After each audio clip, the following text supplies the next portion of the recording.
The ultimatum. Ambassador Caliph Vorn stood before the assembled delegates of the Galactic Concordat, his crystalline exoskeleton refracting the chamber's bioluminescent light into dancing prisms across the marble floor. For 300 cycles, he had served as the Concordat's primary diplomat, negotiating treaties with civilizations across 47 sectors. Never had he encountered a species quite like the humans. The delegation from Earth sat in the visitors' gallery with expressions that Caliph found deeply unsettling. They weren't cowering. They weren't calculating. They were smiling? The Concordat has deliberated, Caliph announced, his voice translated into 17 languages simultaneously. The species known as humanity has been judged incompatible with galactic civilization. Your aggressive expansion, your refusal to acknowledge established territorial boundaries, and your disturbing tendency toward what you call innovation has forced our hand. He paused, allowing the weight of his words to settle. You will surrender your star systems beyond your home world. You will submit to Concordat oversight. You will cease all military development. These terms are non-negotiable. The human ambassador, a woman named Zara Okonkwo, rose from her seat. She was unremarkable by most species standards. No natural armor, no enhanced sensory organs, no obvious predatory advantages. Yet every delegate in the chamber unconsciously shifted away from her. Non-negotiable? Zara's voice carried a musical quality that the translators struggled to convey. Ambassador Vorn, I believe there's been a fundamental misunderstanding about who we are. Caliph's primary sensory cluster focused on her. Your species has existed in our awareness for merely 43 cycles. You have encountered galactic civilization for less than one. There is no misunderstanding, only your species' ignorance of reality. Zara smiled wider. Behind her, the other human delegates, Marcus Chin, Dmitry Volkov, and Amara Singh, began to laugh. Not nervous laughter. Not fearful laughter. The kind of laughter that echoed through the chamber like a challenge. Let me tell you a story, Zara said, walking down toward the main floor, ignoring protocol entirely. 300 years ago, our people were confined to one planet. We couldn't even agree on how to govern ourselves. We fought wars over invisible lines on maps. We nearly destroyed ourselves a dozen times over. She stopped at the center of the chamber. But we didn't. Do you know why? Caliph's secondary vocal organs clicked in irritation. This is irrelevant. Because we're stubborn, Zara interrupted. Because when someone tells us something is impossible, we take it as a dare. When someone tells us we can't have something, we want it more. And when someone threatens us. Her eyes swept across the assembled delegates. We don't surrender. We innovate. High Counselor Thex Nor, an ancient being whose species had achieved spaceflight before humanity discovered fire, rose from his throne. His 6 eyes regarded Zara with something approaching pity. Young species, you do not comprehend the forces arrayed against you. The Concordat commands the fleets of 300 civilizations. We have maintained galactic peace for 10,000 of your years. Peace? Marcus Chin stood now, his voice sharp. You call it peace when the Vrexian collective strip mines inhabited worlds? When the Keltharian Empire enslaves entire populations for cultural integration? When established species patrol invisible borders and shoot down anyone who crosses them? Order requires structure, Thex Nor responded. Your species lacks the maturity to understand this. Dmitry Volkov's laughter boomed through the chamber. Maturity? You've grown so old you've forgotten how to dream. How to dare. How to fight for something better. Caliph activated the chamber's tactical display. Holographic representations of military assets materialized above the assembly, thousands of warships, planetary defense networks, weapons capable of sterilizing worlds. This is what awaits your defiance. We do not wish to exterminate you, but we will if necessary. Zara looked at the display, then back at Caliph. Her smile never wavered. You're showing us your entire hand? Ambassador, in poker we call that a tell. It means you're bluffing. This is no bluff. It is, Amara Singh said softly, her analytical mind already processing the data. Your fleets are spread across 300 systems. Your supply lines are overstretched. Your member species have competing interests. And you haven't fought a real war in what, 2,000 cycles? Maybe 3? Caliph's exoskeleton darkened, a sign of stress. You have 43 stellar cycles to comply with our terms. After that, we will enforce them. Zara turned to her delegation. They nodded in unison. She turned back to the Concordat. Let me save you some time, Ambassador. Here's Earth's response to your ultimatum. No. The chamber erupted in a cacophony of alien voices, translated protests filling the air. Zara raised her voice above the noise. We won't surrender our colonies. We won't stop expanding. We won't stop innovating. And if you want to enforce your terms. She paused, letting the moment build. Then I guess we're going to war. Kalitha's entire body crystallized in shock. You cannot be serious. You would doom your entire species. We've done it before, Zara said cheerfully. Multiple times actually. But we're still here. The question is, Ambassador Vorn, after we're done, will you be? The human delegation turned and walked out of the chamber, leaving behind a concordat that had just learned a fundamental truth about humanity. They didn't respond to threats the way other species did. They responded with a declaration of war and a smile. Preparation. Admiral Kira Volkov stood on the observation deck of the UES Indomitable, humanity's first true warship designed from scratch for galactic combat. Behind her, Earth's moon hung like a pearl against the velvet of space, its surface now dotted with the construction scaffolds of 36 more ships. They think we're insane, said General Marcus Rains, joining her at the viewport. His reflection in the transparent steel showed a man who'd aged a decade in the 3 weeks since the Concordat's ultimatum. They're not wrong, Kira replied. By every rational calculation we should surrender. Their fleet outnumbers ours 300 to 1. Their technology is centuries ahead of ours in some areas. Their resources are virtually unlimited. But. Kira turned to face him, her eyes bright with something between madness and genius. But they've forgotten how to be desperate. How to fight when the odds are impossible. How to win when losing is the only logical outcome. The conference room behind them was filling with humanity's finest strategic minds. Dr. Yuki Tanaka, the physicist who'd cracked faster-than-light communication. Colonel James Osei, whose tactical simulations had revolutionized combat doctrine.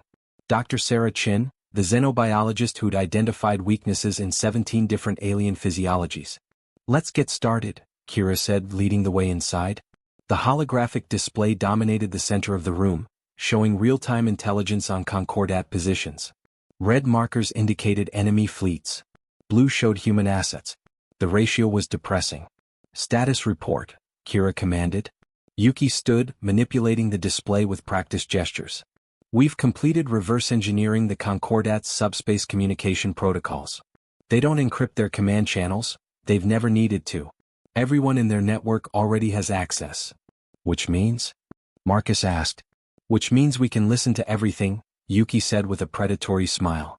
Fleet movements, supply requisitions, diplomatic communications. They're having arguments across their entire coalition about whether to actually attack us. James Osei highlighted several systems. The Vrexian Collective is pushing hard for immediate action. They see us as a threat to their mining operations. But the Keltharian Empire is hesitant. They've lost ships to our defensive networks and don't want to commit more forces. The Silicoid Consensus is abstaining entirely. They're not unified, Sarah observed. The Concordat is a political alliance, not a military one. They've never had to coordinate a real offensive campaign. Kira nodded. That's our first advantage. What else? Marcus activated another display showing human fleet positions. We've relocated all civilian populations from our border colonies to the inner systems. The outer stations are now purely military installations with skeleton crews and automated defenses. If they attack, they'll be fighting fortresses, not population centers. The Scorched Earth Protocol? Yuki asked quietly. On standby, Marcus confirmed. If a station falls, we've rigged them to self-destruct with enough force to take out any occupying fleet.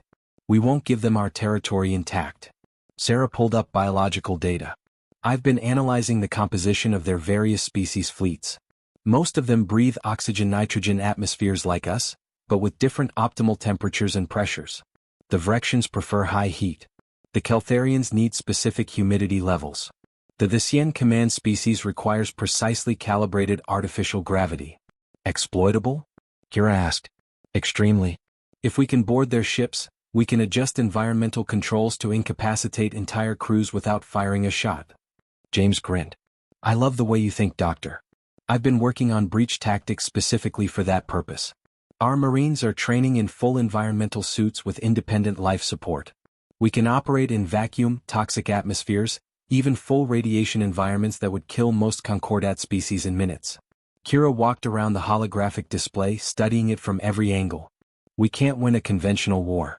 They have too many ships, too many resources. So we won't fight conventionally. Guerrilla tactics? Marcus suggested. More than that. We're going to fight the war they're not prepared for. We'll hit supply lines, not battle fleets. We'll sabotage infrastructure. We'll turn their political divisions into open conflicts. We'll make it so expensive, so bloody, so frustrating that they'll beg for a negotiated settlement. Yuki brought up economic data. The Concordat operates on a tribute system. Member species pay taxes and resources and industrial output to maintain the common fleet. If we disrupt enough supply chains, we can crater their economy. The Vrexian mining operations, Sarah said, seeing the pattern. They supply 40% of the refined metals for ship construction. If we could interrupt that. James was already plotting strikes. Hit-and-run attacks on their mining colonies. No occupation, just destruction. Make them spend resources defending economic targets instead of prosecuting the war. We'll need FTL interdiction technology, Yuki mused. Something to pull ships out of faster-than-light travel in specific zones. I have some theories. Make them reality, Kira ordered.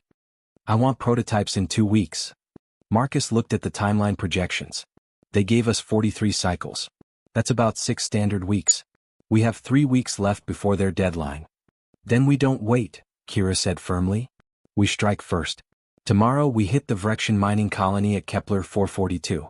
We show them that humanity doesn't wait for permission to fight back. The room fell silent. This was it, the moment that would define humanity's place in the galaxy. All in favor? Kira asked. Every hand rose. Then let's go to war. First blood. The Vrexian mining colony at Kepler 442b had operated uninterrupted for 200 cycles. Massive extraction rigs punched through the planet's crust, harvesting rare metals essential for Concordat ship production. Security was minimal, just a small defense platform and a light patrol cruiser.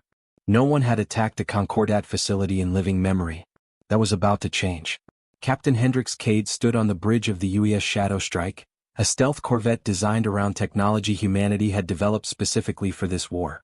His crew of 40 was handpicked, the best pilots, engineers, and Marines in the fleet. Position report, Hendrix said calmly. Lieutenant Nora Vasquez checked her console. We're holding position at the edge of the system, behind the gas giant's magnetic field. Their sensors can't penetrate the interference. Enemy dispositions? Defense platform orbiting the colony at 30,000 kilometers. Patrol cruiser on the far side of the planet. No indication they've detected us. Nora's fingers danced across her console. I'm reading approximately 2,000 Vrexian workers on the surface and another 500 on the platform. Hendrix nodded. Dr. Ramos, status of the package? Dr. Elena Ramos, their chief of exotic weapons, smiled grimly. The resonance bomb is ready. Once detonated at the planet's core convergence point, it'll create a cascade that'll destroy every extraction rig simultaneously. The colony will be economically worthless. Casualties? Hendrix had to ask. Minimal. The resonance is tuned to artificial structures only. Natural geology will be disrupted, but the Vrexian habitats are shielded. They'll have time to evacuate before any life support fails. We're not murderers, Hendrix said quietly. We're making a point. Sergeant Malik Torres, leader of the Marine Complement, checked his assault rifle. What about the defense platform? That's where the fun begins, Nora said. Their shields are designed to stop kinetic weapons and energy beams. But I've been analyzing their specifications. They're not designed for electronic warfare because the Concordat doesn't do electronic warfare. Hendrix allowed himself a rare smile. Launch the cyber attack when ready. The Shadow Strike released a microsatellite that drifted through the system on a ballistic trajectory, looking like just another piece of space debris. When it reached optimal range, it transmitted a data burst directly into the defense platform's communication array. On the platform, Overseer Crethanael was reviewing production quotas when his systems went haywire.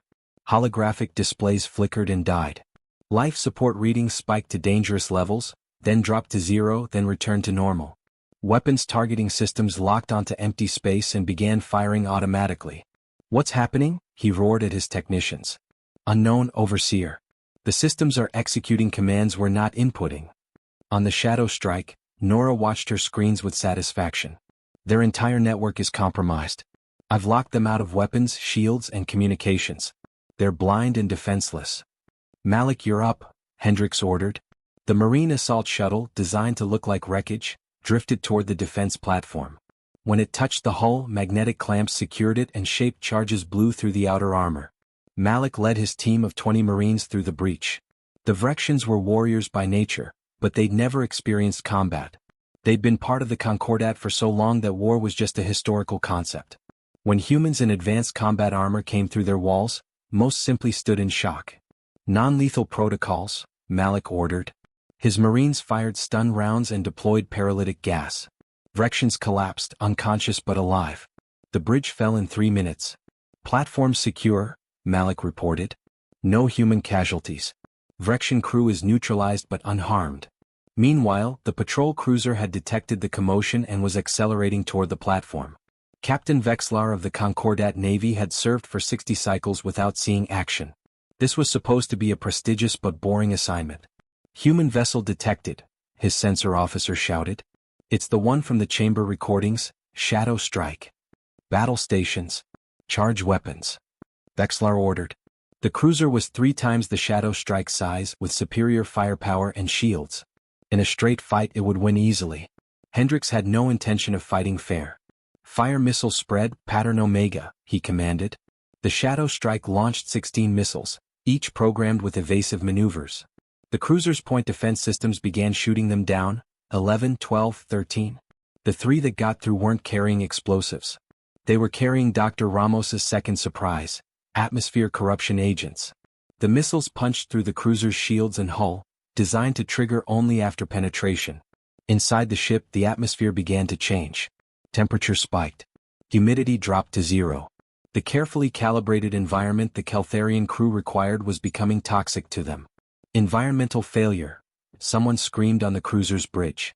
Vexlar felt his respiratory system burning. Around him his crew was collapsing. Abandon ship. The cruiser went dead in space, its crew incapacitated but alive, rescue systems automatically activated.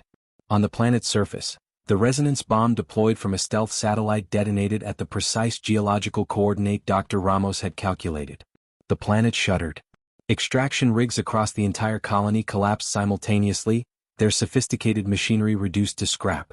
Hendricks watched the destruction on his screens. Send the message. Nora transmitted humanity's prepared statement on all Concordat frequencies. This is Captain Hendricks Cade of the United Earth Forces.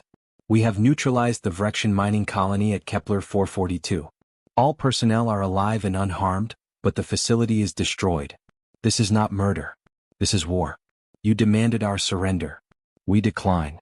Every day you continue this conflict, we will cost you more than you can afford. Choose wisely. Message ends. The Shadow Strike vanished into FTL, leaving behind a crippled defense platform, a paralyzed cruiser and a mining colony in ruins. Humanity had drawn first blood and the galaxy would never be the same. Escalation. The emergency session of the Galactic Concordat convened within hours of the Kepler 442 attack. Ambassador Calith Vorn materialized in the central chamber, his crystalline form pulsing with barely controlled rage. Around him, representatives from 300 species appeared in holographic projection, their various forms of agitation creating a cacophony of color, sound, and electromagnetic emissions. Order. High Counselor Thexnor's voice cut through the chaos. We will have order. The chamber quieted, but the tension remained palpable. The humans have committed an act of unprecedented aggression, Calith began. They destroyed a productive colony, crippled military assets, and broadcast a message of defiance across all Concordat channels. This cannot stand. Representative Zwax Thar of the Vrexian Collective rose, his massive form radiating heat that distorted his hologram. They destroyed our primary mining operation. 40% of our refined metal production is offline. This is an economic catastrophe. But they didn't kill anyone, observed diplomat Saren of the Keltharian Empire, her multiple voice harmonics creating an eerie chorus. Every Vrexian worker survived. The defense platform crew was merely stunned. Even the cruiser's complement was incapacitated, not killed. This is unusual warfare. It's psychological warfare, High Counselor Thexnor said grimly. They're proving they could have killed everyone but chose not to. It's a message, we're not the monsters you think we are, but we're still dangerous. On Earth, Admiral Kira Volkov watched the Concordat session through the intercepted feeds, a slight smile on her face. They're taking the bait. General Marcus Raines studied the holographic representations of Concordat fleet movements. The Vrexians are mobilizing their battle fleet. 73 warships heading toward our border colonies. Just the Vrexians? Kira asked. So far. The Keltharians are holding position. The Silicoid consensus is actively protesting Vrexian unilateral action. And look at this, he highlighted a series of communications. The Thesian Diplomatic Corps is trying to organize a joint response, but nobody's listening. Dr. Yuki Tanaka entered the command center, her face flushed with excitement. We've successfully deployed the FTL interdiction mines in the Arcturus corridor.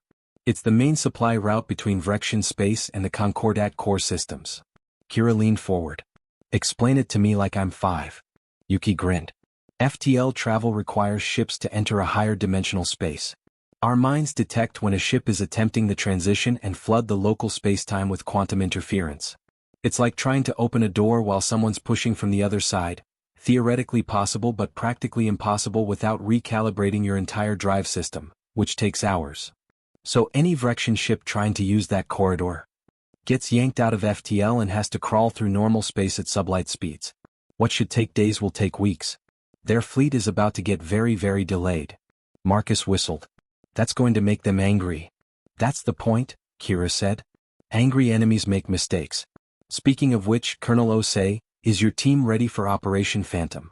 Colonel James Osei nodded. The volunteers are prepped. All 20 teams inserted on 15 different Concordat worlds. They're not soldiers on these missions, they're saboteurs, journalists, and activists. Activists? Marcus raised an eyebrow. The Concordat has internal dissent they've been suppressing for centuries, James explained. Species who feel marginalized, colonies that want independence, workers tired of the tribute system. We're not creating the unrest, we're just giving it a voice and the tools to be heard. On the Keltharian homeworld, a young information specialist named Lyra Kesh downloaded a mysterious file that had appeared in her personal network. It was called the Concordat Files, and claimed to be leaked internal documents showing how tribute calculations were manipulated to favor older member species while bleeding newer ones dry. She should have deleted it immediately. Instead she read it, and then she shared it. Within hours, it had spread across 17 worlds.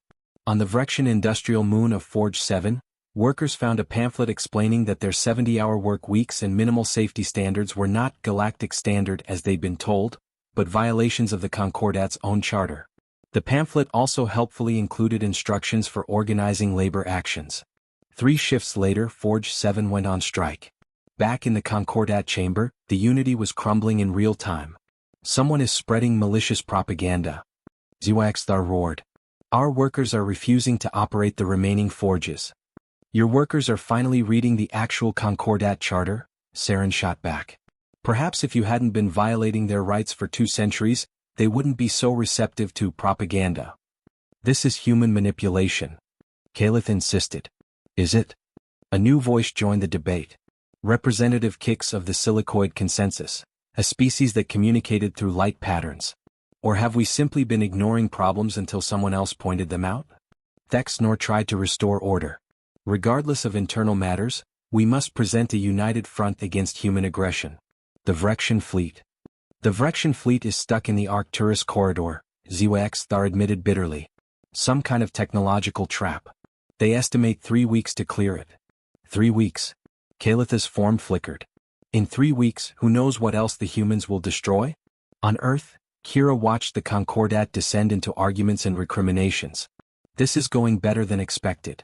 We've bloodied their nose, disrupted their supply lines, and turned their politics into a circus, Marcus agreed. But they'll adapt. Eventually, they'll put aside their differences and come at us with everything. Then we'd better make sure, eventually, takes as long as possible, Kira said. Yuki, how's that prototype weapon coming? Yuki's expression turned serious. The Helios array? It's terrifying, Admiral. And it works. Good. Because Phase 2 starts tomorrow. Across the galaxy, the war was escalating. But it wasn't escalating the way anyone expected. Humanity wasn't trying to win battles, they were trying to win something far more valuable. Time, chaos, and the moral high ground. And so far it was working. The turning point. The Helios array hung in space, a massive solar collector positioned between Earth and the Sun. To anyone observing, it looked like a renewable energy project, which it was technically. What the Concordat didn't know was that Dr. Yuki Tanaka had designed it to do something else entirely. Final systems check. Admiral Kira Volkov commanded from the UES Indomitable, now serving as the command ship for humanity's defense fleet. Yuki's fingers flew across her console. Capacitors at full charge. Targeting solutions locked. Quantum entanglement communicators synchronized across all array segments. "What's our target?" asked General Marcus Rains. Kira pulled up a star map. The Vrection home system. Specifically, their Star Forge, the massive orbital construction facility that produces their warships. Marcus went pale. "Kira, that facility is in orbit around their homeworld. If we miss..." "We won't miss," Yuki interrupted. "The Helios array doesn't fire projectiles. It focuses and redirects solar radiation through quantum-linked relay stations. The beam can bend around obstacles, adjust in real time and deliver precise energy levels. We can shoot around their planet to hit the Star Forge." "And the power level?" Marcus pressed. "Enough to overwhelm their shields and fry their systems," Yuki confirmed. "But not enough to cause explosive decompression. Their crews will have time to evacuate. We're not monsters." Kira took a deep breath. This was the most audacious move yet. Fire when ready. The Helios array activated. Solar radiation, focused and amplified to impossible intensities, lanced across light years in an instant through quantum-linked relay stations humanity had secretly positioned along the route. The beam bent around gravitational wells, adjusted for stellar drift, and emerged in the Vrection home system with pinpoint precision. The Star Forge's shields lit up like a dying star, then failed. Electrical systems throughout the massive facility overloaded. Construction bays went dark. Half-built warships lost power and began drifting in their assembly cradles. On the Vrection homeworld, billions watched as their most important military asset went offline without a single explosion or casualty. Evacuation shuttles launched, rescuing the facility's crew. And then they heard the message, broadcast on all frequencies in perfect Vrection. "This is Admiral Kira Volkov of the United Earth Forces. We have disabled the Star Forge. All personnel are safe and evacuated. This weapon can strike any target in Concordat space at any time. But we don't want to destroy your homes. We want you to leave ours alone. The choice is yours." In the Concordat chamber, chaos erupted. "They have a weapon that can strike anywhere?" Ambassador Calith Vorn's crystalline structure was vibrating with stress. "Impossible." Ziwaxthar roared. "No technology can focus energy across light years." "And yet the Star Forge is offline," High Counselor Thexnor said quietly. "They did it. Somehow, these primitives created something we've never conceived of."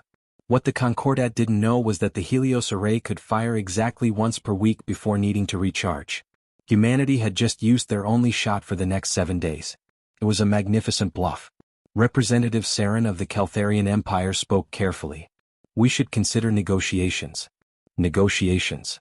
Ziwaxthar spun on her. "They've destroyed our mining operation and disabled our construction facility. They must be punished." "They could have destroyed your homeworld," Saren pointed out. "With that weapon they could have burned your cities, boiled your oceans. Instead, they turned off a factory and made sure everyone got out first. That's restraint we should acknowledge." "It's manipulation," Calith insisted. On Earth, Captain Hendrix Cade's fleet was engaging in a very different operation. While the Concordat focused on the Helios array demonstration, 12 human stealth ships slipped into Concordat space and began distributing something far more dangerous than weapons: information. The files contained detailed breakdowns of how the Concordat tribute system actually worked, how resources were distributed, how the founding species received preferential treatment, how the oldest members had been quietly exploiting newer ones for millennia. But more than that, the files contained communication protocols, secure channels, ways for subjugated species to talk to each other without Concordat monitoring. Within days, something unprecedented began happening. Member species started talking to each other directly, without going through official Concordat channels. On the mining world of Kelthos 9, workers from 3 different species discovered they were all being paid below charter-mandated minimums. They organized a joint strike.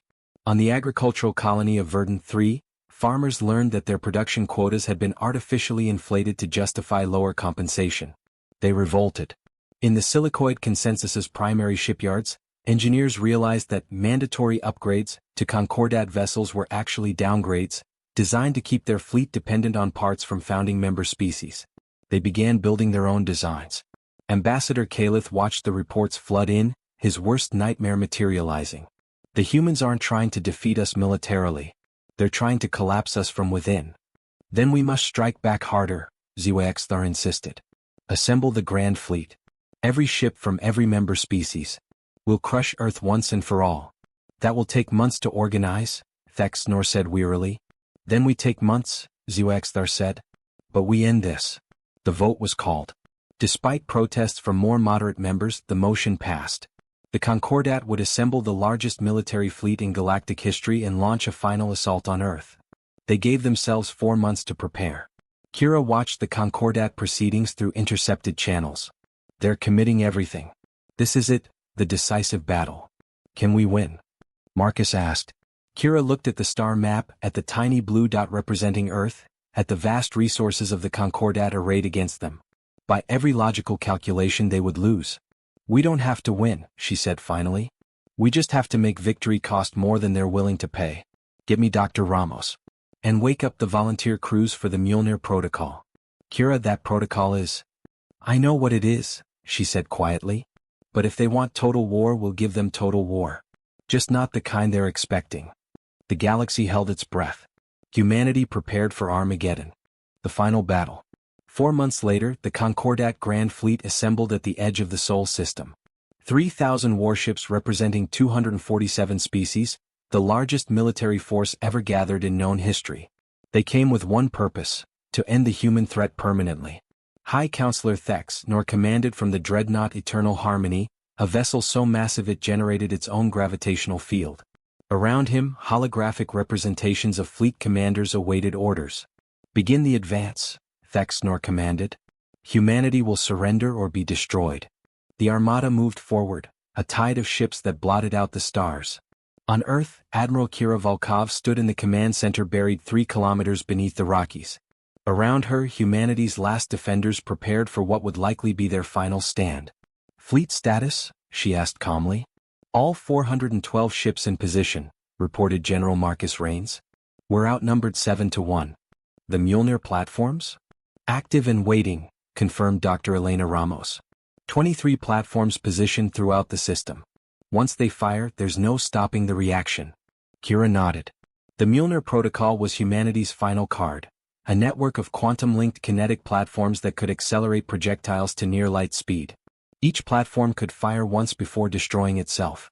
They were suicide weapons, designed to make the invaders pay in blood for every meter of space they took. And the civilians? Evacuated to the underground cities, Marcus said. 3 billion people tucked away in bunkers designed to survive nuclear war. They'll live through whatever happens up here. Send the final message to the Concordat, Kira ordered. The transmission went out on all frequencies. This is Admiral Kira Volkov. You've brought an armada to destroy us because we refuse to surrender. You call us primitive. You call us aggressive. You call us dangerous. Maybe you're right. But understand this. We didn't start this war, but we'll finish it. Every ship you lose today is a ship you chose to sacrifice. Every life lost is on your conscience, not ours. We gave you the chance to leave us alone. You refused. Now face the consequences. Sol System Defense Fleet, weapons free. The Concordat fleet crossed the outer marker, Neptune's orbit. That's when the first Mjolnir platform fired. A projectile the size of a small car, accelerated to 92% of light speed, punched through the shields of a Vrexian battlecruiser like they weren't there. The kinetic energy of the impact was equivalent to a nuclear detonation. The cruiser vaporized instantly. Before the Concordat could process what happened, 22 more platforms fired. 23 capital ships died in the span of 3 seconds. Impossible. Zewexthar's hologram flickered in rage. What kind of weapon?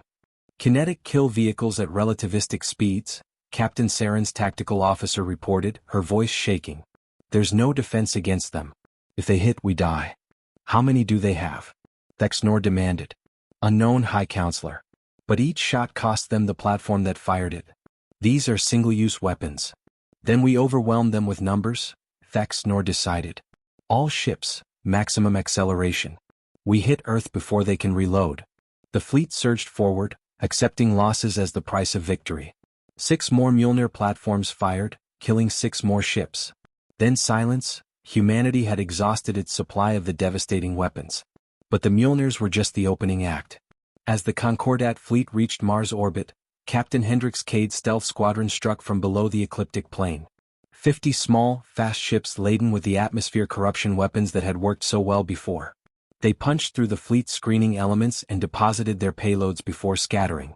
Dozens of Concordat ships found their life support systems failing, their crews suffocating or burning or freezing depending on what poison had been introduced. Focus on the stealth ships. Thexnor ordered. Use quantum scanners. But that's when the human main fleet appeared, dropping out of FTL in perfect formation. Admiral Kira led them personally from the Indomitable, every ship broadcasting a simple message: no surrender, no mercy, no regrets. The battle became chaos. Human ships were smaller, faster, and more maneuverable than their Concordat counterparts. They fought like wolves against bears, darting in, striking weak points, then retreating before the enemy could respond. Missiles filled space. Energy beams carved through the void. Ships died on both sides. But something strange was happening in the Concordat fleet. Captains were hesitating. Weapons officers were delaying fire orders. The unity that had brought them here was crumbling under the reality of combat. On the Eternal Harmonies bridge, Thexnor received a priority communication from Captain Saren. High Counselor, I'm withdrawing my forces. What? You can't. I can and I will, Saren said firmly. We've lost 200 ships already. For what? To punish humans for refusing to surrender? This isn't defense. This is conquest. And I won't sacrifice my people for it. If you withdraw, you'll be expelled from the Concordat. Then I'm expelled, Saren said. Keltharian Empire forces form up for retreat. 53 ships broke formation and headed for the edge of the system. Anyone else want to abandon their duty? Thexnor demanded. Representative Kix of the Silicoid Consensus spoke through light patterns. This war was wrong from the beginning. We should have negotiated. I'm withdrawing as well. 37 more ships departed. Within minutes, the Grand Fleet had fractured. Some species stayed, committed to seeing it through. Others fled, unwilling to continue paying the price. But humanity kept fighting. On Earth, Kira watched the enemy fleet thin. They were still outnumbered, still outgunned. But they'd proven something crucial, that the cost of conquering humanity was higher than the Concordat was willing to pay. All ships press the attack, she ordered. Make them bleed for every meter. The battle raged for 18 more hours. When it finally ended, both sides had lost. But only one side had won. New Galaxy. 3 weeks after the Battle of Sol, Ambassador Zara Okonkwo returned to the Concordat chamber. The assembled delegates were notably fewer than before. Some species had withdrawn entirely. Others sent junior representatives, no longer willing to commit to the Concordat's decisions. The chamber that had once been filled with confident voices now held only exhausted silence. Humanity requested this session, High Counselor Thexnor said, his 6 eyes dim with fatigue. We have granted it. Speak. Zara stood in the center of the floor, same as before, but the atmosphere was completely different. No one was dismissing her now. No one was smiling at the primitive species playing at galactic politics. The war is over, Zara said simply. We won. You lost. The question now is, what comes next? You demand reparations? Asked Calith Vorn, his crystalline structure dulled and cracked from stress. Territorial concessions? Tribute? No, Zara said, and the word echoed through the chamber. We demand something much simpler: recognition. Equality. The right to exist as a free species without asking permission from anyone. You have that, Thexnor said wearily. The Concordat will not interfere with human expansion. You've proven you can defend yourselves. That's not enough, Zara said firmly. Because this war wasn't really about us, was it? It was about a system that's been failing for millennia. You created a galaxy where older species exploit younger ones. Where might makes right. Where innovation is discouraged because it threatens the status quo. She pulled up holographic displays showing the internal rebellion still burning across Concordat space. Worker strikes. Colonial independence movements. Species demanding rights they'd been denied for centuries. We didn't start those fires, Zara continued. We just gave people the matches and showed them they were allowed to light them. You created a powder keg. We just proved it could explode.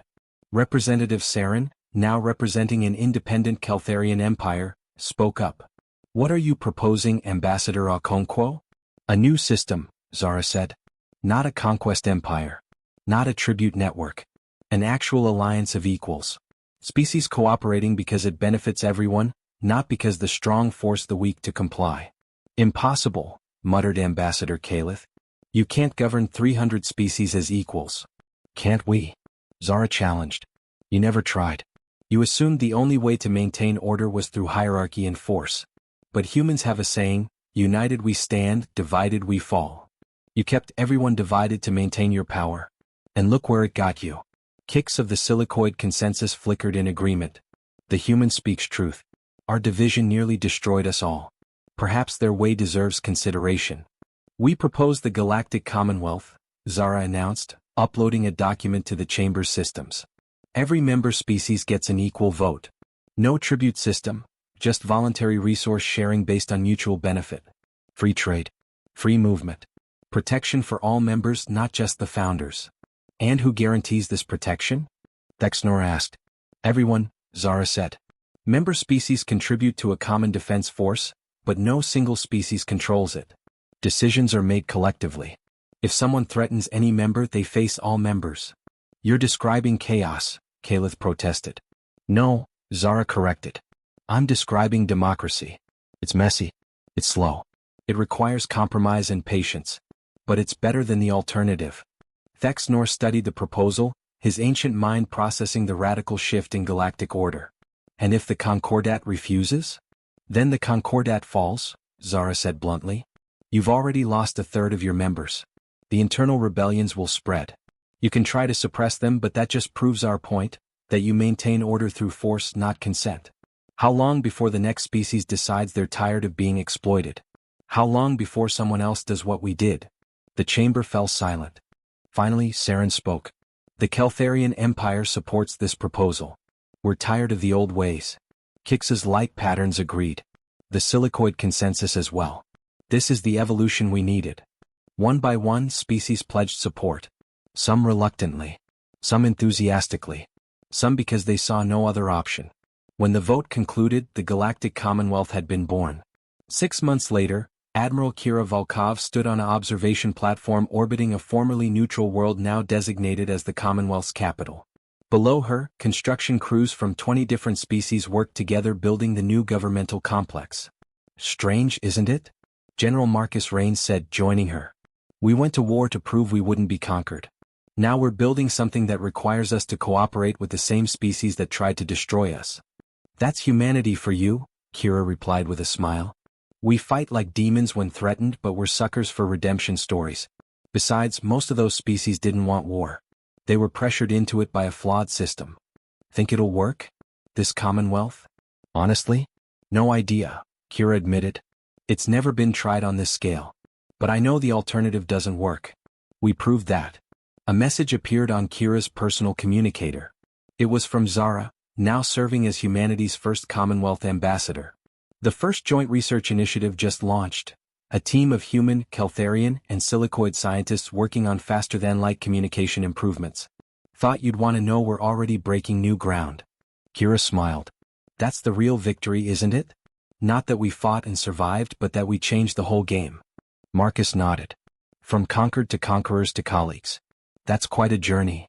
And we're just getting started, Kira said, looking out at the ships from 100 different species moving peacefully through the system. This galaxy spent 10,000 years believing the only way to maintain order was through dominance. We showed them another way. By forcing them to fight us. Sometimes you have to break something before you can build something better, Kira said philosophically. We broke their system. Now let's see if we can build something worthy of replacing it. On Earth, in a quiet park in what was once called Kenya, an elderly woman sat with her grandchildren, telling them stories of the war. Not stories of violence and death, but stories of courage and ingenuity. Stories of a species that refused to surrender, refused to be conquered, and ultimately refused to become conquerors themselves. And that's how humanity saved the galaxy, she concluded. By going to war with it? One child asked, confused. The old woman, Zara Okonkwo, retired from diplomatic service but never from teaching, smiled. No, sweetheart. By showing them that war didn't have to be the answer. That different doesn't mean dangerous. That new doesn't mean wrong. That sometimes the youngest species in the room can teach the oldest one something valuable. What did we teach them? That strength isn't about who can hurt whom, Zara said softly. It's about who can stand up for what's right, even when the odds are impossible. It's about refusing to give up your principles just because someone tells you to. It's about fighting when you must, but building when you can. She looked up at the sky, where ships from a dozen different worlds passed overhead, part of the Commonwealth's peaceful traffic. We taught them that humanity doesn't just mean human, she said. It means choosing compassion over cruelty, cooperation over conquest, hope over fear. And in doing so, we didn't just save ourselves. We gave the whole galaxy a chance to become something better. The children listened, wide-eyed, as the stars overhead shone with the light of 1,000 civilizations living together in imperfect but genuine peace. The war was over. The real work had just begun.